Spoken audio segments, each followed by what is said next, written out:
बवासीर एक ऐसी बीमारी है जिसका अक्सर लोग शिकार रहते हैं और ये एक ऐसी बीमारी है जो कि सदियों से चलती आ रही है। अब बवासीर की बीमारी की अलामात क्या होती हैं, इससे बचा कैसे जा सकता है और इसके इलाज के लिए क्या ट्रीटमेंट ऑप्शंस है, इस वीडियो में बात करते हैं।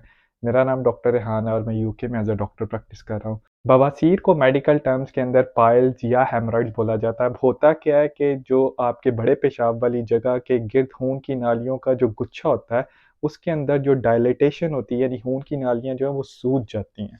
बवासीर की अलामात क्या होती हैं? बवासीर की अलामात के अंदर बड़े पेशाब के बाद आपका खून का आना, स्पेशली ब्राइट रेड यानी सुर्ख रंग का खून का आना, जिसे लोग अक्सर देख के परेशान हो जाते हैं। उसके अलावा बड़े पेशाब की जगह के इर्द-गिर्द ख़ारिश का होना यानी इचिंग का होना, अक्सर लोगों को उस जगह के ऊपर दर्द भी हो सकती है और डिस्कम्फ़र्ट भी हो सकती है। अब अगर किसी को ये अलामात हो तो ज़रूर अपने करीबी डॉक्टर के पास जाना ज़रूरी है, ताकि पता चले कि आपकी अलामात जो हैं क्या वो वाक़ई पाइल्स या हेमरॉइड की वजह से है या कोई और बीमारी भी हो सकती है। और दूसरी बीमारियाँ जो हेमरॉइड्स के अलावा है, उनको रूल आउट करना बहुत ज़्यादा ज़रूरी होता है। उसका तरीकाकार डॉक्टर आपसे हिस्ट्री सुनेगा, इसके अलावा आपका मुआयना करेगा, क्योंकि मुआयने के बगैर आपको नहीं पता चल सकता कि ये हेमरॉइड्स हैं कि नहीं हैं। बवासीर की बीमारी में लोग एक गलती करते हैं कि फ़ौरन अपने करीबी डॉक्टर से रुजू नहीं करते और इसलिए बहुत इम्पॉर्टेंट मैसेज ये है, अगर आपको ये अलामात हों, तो डॉक्टर के पास जाएँ ताकि आपकी बीमारी की खून आने की वजह का पता चले। इर्द-गिर्द के लोगों की बातों, सुनी-सुनाई बातों, सुने-सुनाए ट्रीटमेंट से अपना इलाज करते रहते हैं और एंड पे पता चलता है कि वो कोई और बीमारी थी जिसके अंदर इन्फ्लेमेटरी बाउल डिज़ीज़ आ जाती है। बाज़ औक़ात बहुत कम केसेज़ के अंदर इसके अंदर कैंसर भी आ सकता है। इसलिए डॉक्टर के पास जाना आपका बहुत ज़्यादा ज़रूरी है, ताकि मुआयने के बाद कन्फर्म किया जाए कि ये पाइल्स ही है। अगर कन्फर्म हो जाता है, तो फिर इसका इलाज करना सिंपल हो जाता है। आपने अपनी ज़िंदगी के अंदर कुछ चीज़ें चेंज करनी है। बवासीर का सबसे कॉमन वजह कॉन्स्टिपेशन यानी कब्ज़ है। आपने अपनी खुराक चेंज करनी है। हो सकता है डॉक्टर आपको एडवाइस करे कि जो आपका पखाना है अगर वो बहुत ज़्यादा सख्त होगा, तो आपने अपनी डाइट के अंदर इसबगोल का छिलका इस्तेमाल करना है, पानी का आपने इस्तेमाल ज़्यादा करना है। अक्सर लोग, अगर आपको पखाना बहुत ज़्यादा सख्त होगा और आपको ज़ोर लगाना पड़ेगा, तो उससे भी हेमरॉइड जो है वो वर्स हो सकते हैं।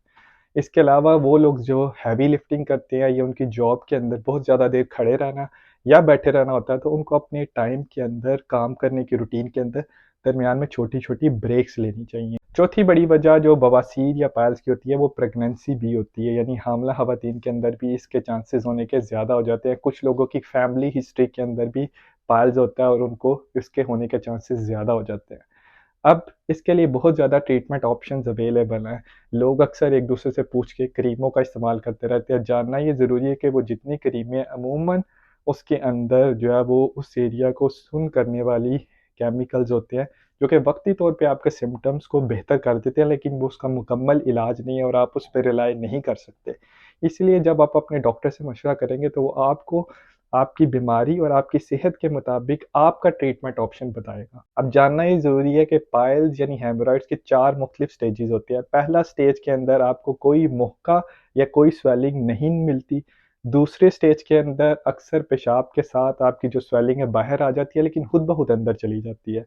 तीसरे स्टेज के अंदर वो जो मुहका होता है वो बाहर आ जाता है बड़े पेशाब के साथ, लेकिन अंदर नहीं जाता और उसको आपको खुद मैनुअली यानी हाथ के ज़रिए उस स्वेलिंग को अंदर करना पड़ता है। और चौथा जो लास्ट स्टेज होता है, उसके अंदर जो मौका होता है वो बाहर आ जाता है, स्वेलिंग बाहर आ जाती है और वो अंदर आप उसको डिजिटली या मैनुअली नहीं कर सकते। आखिरी स्टेजेस के ऊपर इस बीमारी के इलाज के लिए डिफरेंट प्रोसीजर्स भी करने पड़ सकते हैं, जिसके अंदर कुछ लोकल प्रोसीजर्स आ जाते हैं, जिसमें बैंड लगा के, इंजेक्शन लगा के जो उस एरिया को है वो श्रिंक कर दिया जाता है या सुकेड़ दिया जाता है। और बाज़ औक़ात बहुत कम केसेस के अंदर लोगों को हेमोरॉइडेक्टमी यानी मेजर सर्जरी की तरफ भी जाना पड़ सकता है। अगर आपको वीडियो अच्छी लगे तो ज़रूर दूसरे लोगों के साथ शेयर कीजिए और मेरे चैनल को फॉलो और सब्सक्राइब कर लीजिए।